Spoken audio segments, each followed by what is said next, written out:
Tesla topped analyst estimates in its latest quarter, lifting Tesla shares higher this morning. You see they're up about 8.5%. That's after the stock took a beating in 2022, with investors worried about Musk's Twitter distraction. However, for those questioning the brand image impact on Tesla hitting demand, here's what CEO Elon Musk had to say on the matter. So I've got 127 million followers. It continues to grow very rapidly.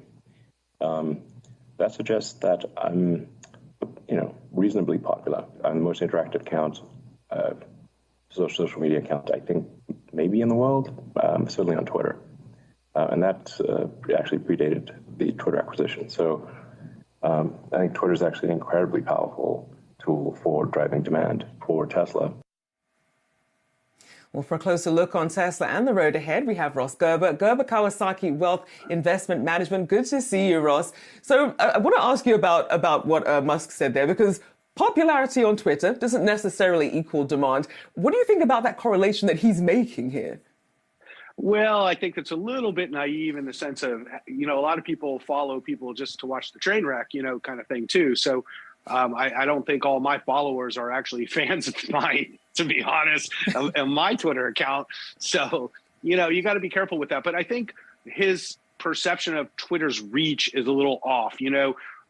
Twitter actually has very limited reach, when you're talking about domestic viewers, like on the general public. In fact, most of the people I know don't use Twitter at all. So I think that's one of the reasons I've been pushing for Tesla to really start doing some traditional advertising and marketing, because I do think he is incredibly popular and successful at using Twitter as a tool for marketing Tesla.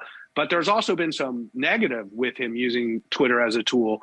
And I think that, once again, most people don't use Twitter, and Tesla's price cuts, if everybody knows about it, they're going to buy Teslas. And I mean, you have to wonder who he's listening to at the moment when it comes to investing here. I mean, the earnings are speaking for itself, though, with this incredible beat here. But then, do you think that's enough to silence the bears at the moment, enough to say, look, it hasn't been enough of a distraction to really damage Tesla's business?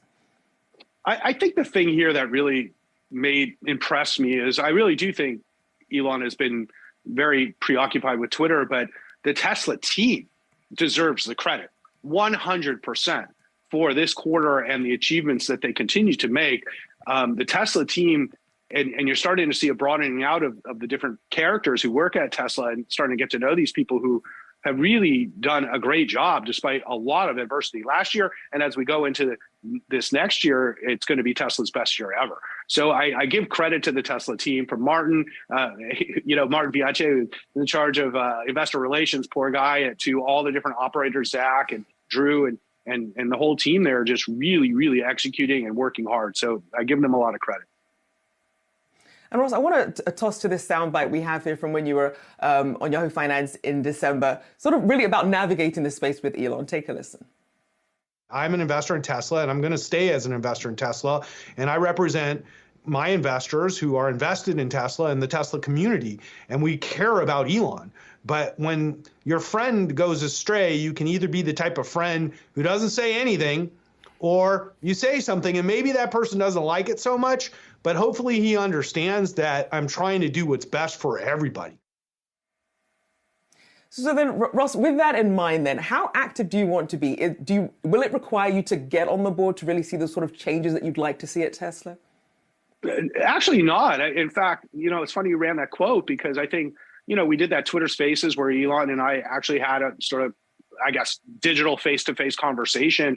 And I thought that was incredibly cool of him to just, address me directly and my concerns. And I think he listens to people, hopefully, the people he understands really want to see him succeed, like me. And, I think he's made adjustments. I think Tesla's made some of the adjustments that I want. I'm not unhappy. I was really unhappy in December. I'm not as unhappy because I've seen some of the actions being taken by the company and by Elon to try to deal with this. But I still think there's more to do. But I think as time goes on, this will work itself out, whether I'm on the board or not, to be honest. And I mean, it is going to be important, the sort of direction that we see, given some of these very ambitious production targets that Elon has for Tesla. How important is it going to be? Obviously, we've had a lot of missed production deadlines with things like the Cybertruck and other things. How important is it going to be credibility-wise for investors to really see these deadlines come through? Yeah, and that's why I say this is probably the most critical year for Tesla since like the 2018, 2019 period when they were ramping Model 3 production. And it was like, if we don't get this going, we're BK, you know? And now that's obviously not in the cards because Tesla's in such a good financial position. But this is a transition year of growth into the truck business, into the Megapacks business, and as well scaling Model Y production and Cybertruck production. So, you know, I don't think it could be a more challenging year for the team at Tesla. But if they get to the other end of this year and achieve the business plan, boy, this is a huge year for Tesla. And investors have a unique opportunity, even though the stock's rallying today. You know, we value the stock over $200 a share.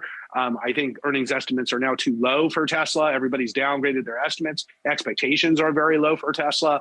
And, you know, it's rare that we've seen that. So I think for investors who can deal with the volatility of Tesla and Elon, this is a great opportunity.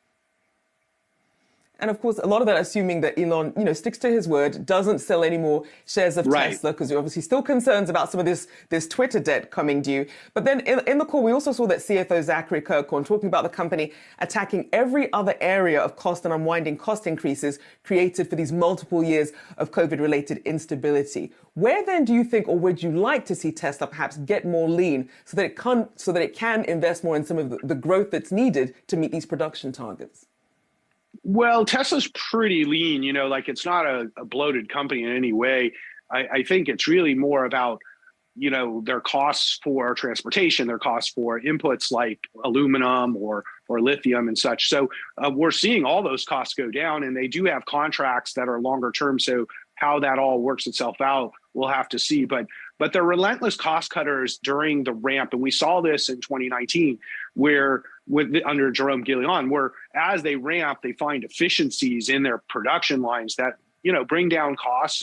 And really, this is where we get to the opportunity of really making a really affordable Tesla one day, maybe like a $25,000 or $30,000 Tesla one day, is really about the scale. And when Elon thinks about scale, he thinks massively. And that's what I think a lot of people underestimate about him, is the massiveness of his vision. And so we expect, you know, costs come down. They seem to want to hold prices where they are, and margins will come back from Q1, which obviously will be impacted.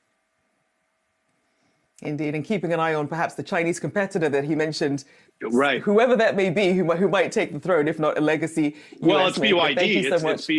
Yeah. Sorry. BYD. No, you're fine. It's good. We'll be keeping an eye on BYD as well. Always good to have you. Ross Gerber there of Gerber Kawasaki.